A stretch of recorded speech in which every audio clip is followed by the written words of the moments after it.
Tudo bom, pessoal? Voltamos então agora para a gente falar um pouquinho sobre os procedimentos e os processos de divórcio. Se você vai se divorciar e quer entender quais são as despesas que envolvem um processo de divórcio, então tu está no lugar certo. Com o fim do casamento, costuma se gerar então muitos conflitos e problemas familiares, né? E muitas pessoas acabam deixando esse assunto para um segundo plano, para ser feito lá na frente, mais ou menos quando a gente for vender o patrimônio ou alguma situação parecida, né? Mas na verdade é que o divórcio ele pode ser muito caro para o casal, né? E muitos não têm essa grana para pagar as despesas do divórcio no momento da separação, porque estão pensando em outras coisas, estão pensando em reconstruir sua vida, estão pensando em voltar a viver de uma forma adequada à sua renda, né? Então é muito fundamental, pessoal, que a gente entenda essas despesas para a gente poder organizar as finanças antes do divórcio e durante o procedimento de divórcio, né? E eu vou te ajudar, porque nesse post de hoje a gente vai falar um pouquinho sobre isso, tá? Primeiro, pessoal, quais são os tipos de divórcio? Bom, antes de mais nada, né, a gente precisa entender como que funciona um procedimento de divórcio e muito em especial que existem tipos de divórcio que vão levar a gerar determinadas despesas que o outro não geraria, tá? Mas basicamente a gente tem dois tipos de divórcio, o consensual e o litigioso, tá? O consensual é que ele pode ser judicial ou extrajudicial, independente da escolha de vocês. Se escolhe o extrajudicial por ele ser mais célere e mais barato, né, do que o judicial. O judicial ele é mais caro, ele é mais trabalhoso, os honorários são maiores e ele demora muito mais, né? Ou então o litigioso. O litigioso ele sempre tem que ser judicial, tá? Vou te explicar então agora a diferença com muita calma entre um e outro, tá? O divórcio consensual, pessoal. O divórcio consensual é quando o casal está de acordo em colocar fim ao vínculo, né? E concordam também com todos os termos desse divórcio. Quais são esses termos basicamente? Guarda de filhos, divisão material dos bens, né? E qualquer outro tipo de conflito que possa vir a existir, por exemplo, quem vai ficar com a guarda, né? Que nem eu falei, como vão funcionar as visitas, qual vai ser o valor da pensão alimentícia, se vai ter pensão, se não vai ter pensão, se um dos cônjuges vai pagar a pensão alimentícia para o outro cônjuge ou se vai ser só para os filhos, como é que vai funcionar a divisão dos bens que porventura eles tenham adquirido na constância do casamento, e se um cônjuge adquiriu o sobrenome pelo casamento, se vai devolver esse sobrenome, né? Se vai ter novamente alteração do nome para o nome de solteiro ou não, e ainda outros interesses que sejam de assunto do casal, né? Como a partilha de bens móveis, por exemplo, tá? Mas tem que ficar muito claro, pessoal, que quando a gente está falando de divórcio consensual, a gente está falando da inexistência do litígio, tá? Não vai ter briga judicial ou extrajudicial. A gente tem que resolver de forma civilizada essa partilha de bens e essa atuação a partir de agora para com os filhos, para com os pets e para com os bens do casal de forma comum, tá? Para a gente entrar com o divórcio consensual, o teu advogado, o advogado das partes, ele vai elaborar uma petição onde vai constar todos esses termos de acordo, tá? E se for judicial, leva para o juiz e o juiz homologa. Certo? Se tiver um filho menor ou um filho incapaz, essa petição ela tem que ir para o Ministério Público também, né? O juiz remete ela para o Ministério Público, que vai acabar fazendo a função dele, que é garantir o direito do menor, né? do incapaz. Tá? Caso o Ministério Público discorde de alguma cláusula, vai voltar para a gente, né? Para a gente rediscutir essa cláusula e adequar de acordo com a orientação que o Ministério Público der, tá? Mas sempre um advogado especializado, ele já vai conseguir orientar vocês na melhor forma de fazer a partilha desses itens, né? E a definição em si dessas obrigações comuns que vocês vão ter, tá? E isso vai levar alguns meses, sei lá, 3, 4 meses, se for judicial. Se for extrajudicial, qual é o grande requisito? Eu não vou ter menor envolvido, né? Ou eu já vou ter resolvido a situação do menor lá no judicial, certo? Daí eu vou para o extrajudicial e o extrajudicial é bem mais rápido, cerca de 30 dias a gente está com o divórcio de vocês pronto e encerrado, tá? O divórcio, então, lá no extrajudicial, agora já falando dele, né? É aquele que é realizado direto no cartório.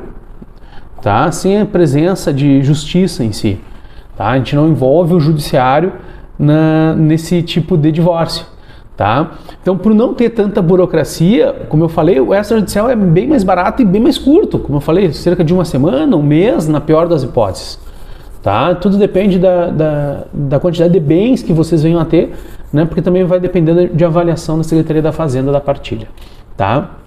Mas só lembrando então que para o divórcio ser via extrajudicial, a gente tem algumas características específicas, né?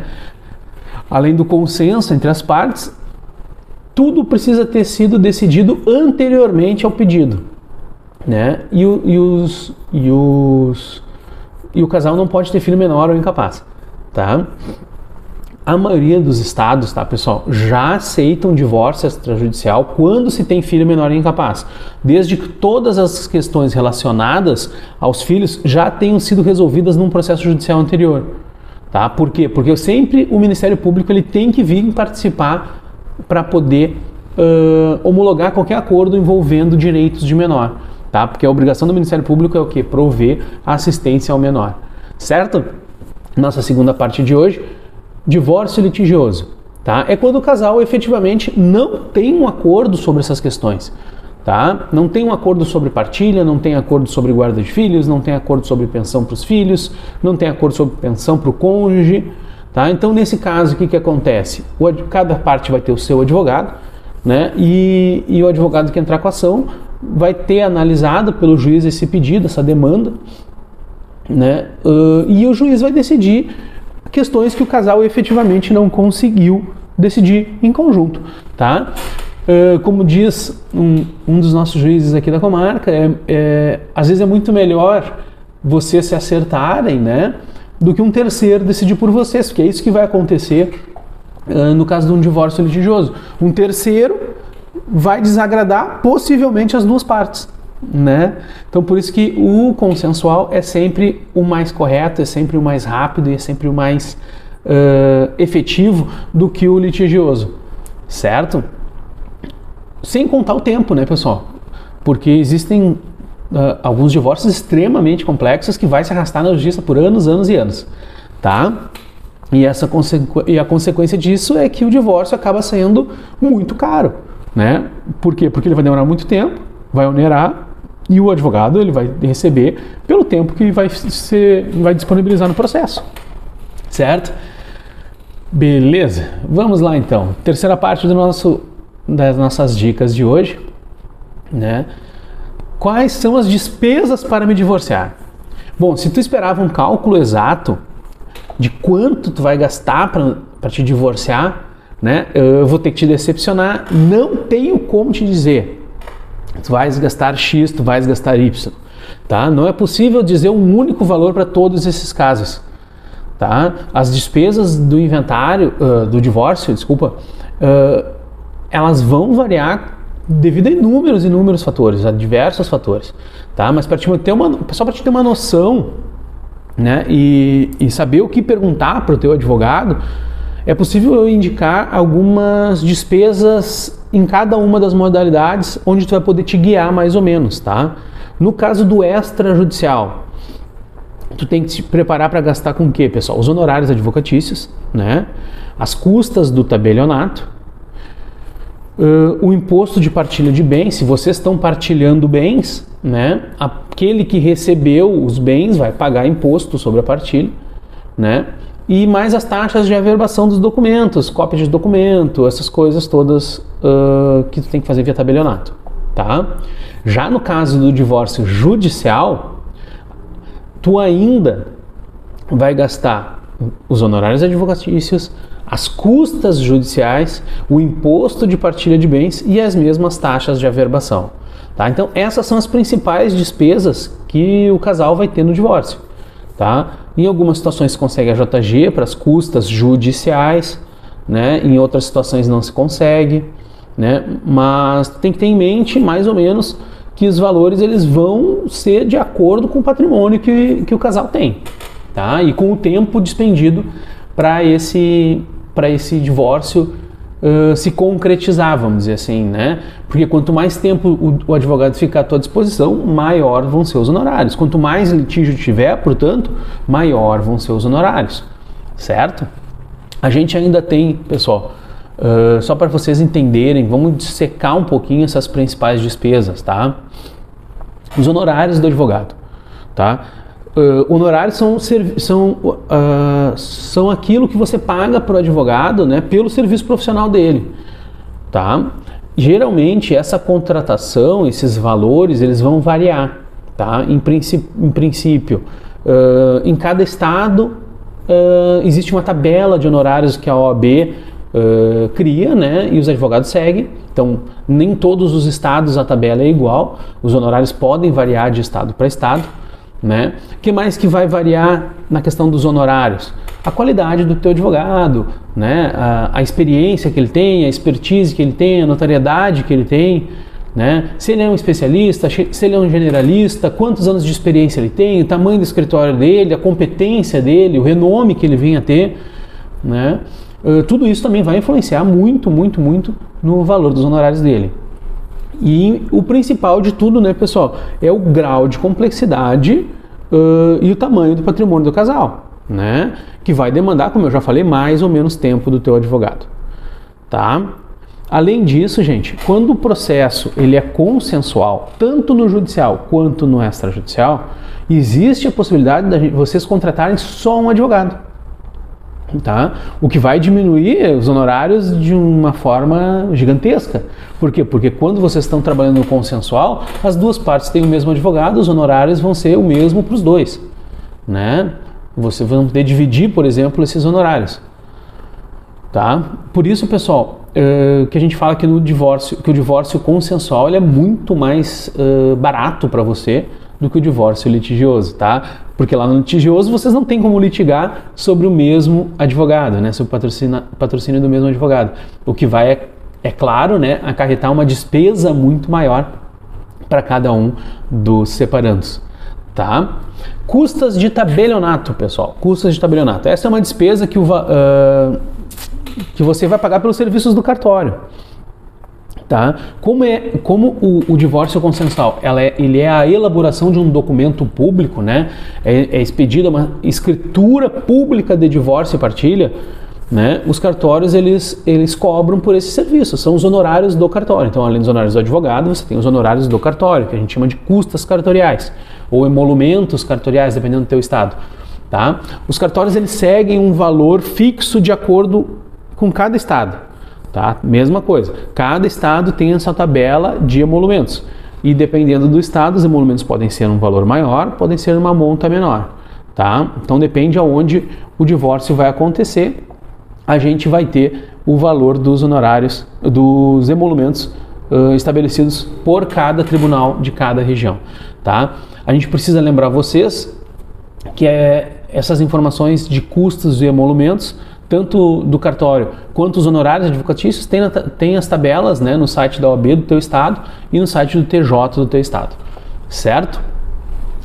Caso o processo venha a ser judicial, a gente tem as custas judiciais, aí eu não tenho emolumentos, mas eu tenho as custas judiciais, né, que elas dizem respeito ao valor que tu vai pagar para o tribunal, né, para ele julgar e processar, e julgar o teu divórcio, tá? E essa despesa ela também pode ser fixa ou variável, dependendo de estado para estado, tá? Aqui no Rio Grande do Sul, por exemplo, ele é 2,5% sobre o valor da causa. O que é o valor da causa? Tá? O valor da causa é bem fácil da gente calcular. É o valor do patrimônio a ser partilhado, tá? Mais um ano de pensão. Tá? Então a gente pega todo o valor do patrimônio que vocês estão partilhando, acrescenta 12 meses da pensão que vai ser paga através de alimentos ou de pensão para o cônjuge, né? E esse é o valor que a gente tem de custas. Tá? Vamos supor que as custas, que vocês tenham uma casa aí de 1 milhão, tá? De 1 milhão. Mais uma pensão de R$1.000. Então a gente tem uma casa de 1 milhão, que vai ser partilhada, e mais uma pensão de R$1.000 mensais. O valor da causa vai ser esse 1 milhão mais R$12.000, certo? 1.012.000 reais, tá? Dessa forma, a gente vai calcular como o valor da causa. É o valor de 1 milhão vezes 2,5%. Tem os limitadores, cada estado tem o seu limitador também, de valor máximo de processo. Mas via de regra, tá? Vocês vão pagar os 2,5% sobre a soma, então, do valor do patrimônio total, mais as pensões devidas. Certo? Tranquilo, pessoal, até aqui? Show de bola. Bom, vamos para a terceira parte da nossa microlive de hoje, onde a gente vai falar um pouquinho sobre imposto da partilha de bens, que é o ITCMD ou ITBI, certo? A incidência desses impostos, pessoal, sobre a partilha de bens vai depender se tem ou não patrimônio a ser partilhado, tá? Além disso, caso exista patrimônio, né, ele vai depender se essa partilha vai ser equivalente ou não. Por exemplo, se eu tenho duas casas e as duas têm o mesmo valor, eu não vou ter, eu vou ter equilíbrio, né? Eu não vou ter discrepância entre os valores divididos, né?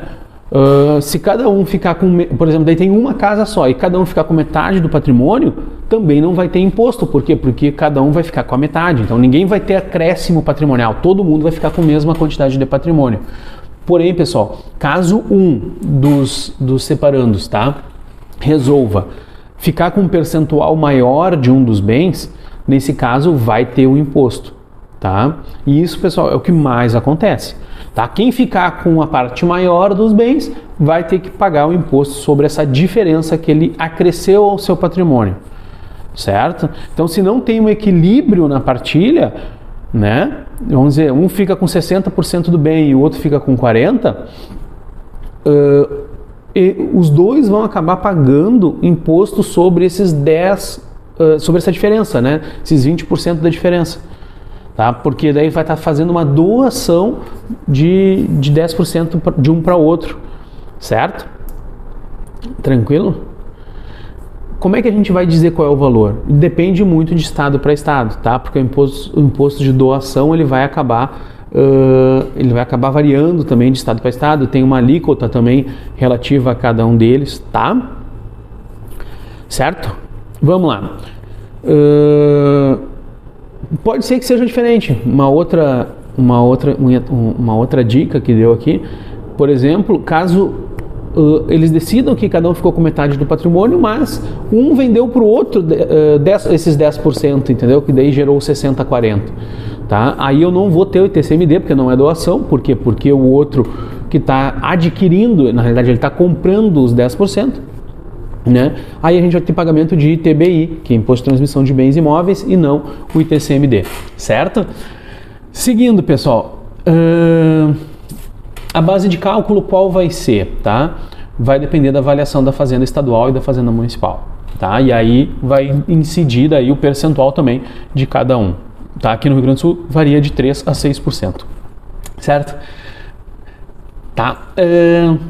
Outro ponto importante que a gente tem que falar lá dentro do nosso cronograma aqui são as taxas de averbação, né? Ou taxas para averbação, cópias de documentos e outras despesas que geralmente se tem, né, dentro do procedimento de inventário ou de divórcio, tá? Então, durante o divórcio, vocês vão ter os custos de cópia de documentos, basicamente, tá? São pequenos gastos, onde a gente tem que tirar cópia de matrícula, cópia da certidão de casamento, cópia de certidão de nascimento dos filhos, tá? São valores que são pequenos, tá?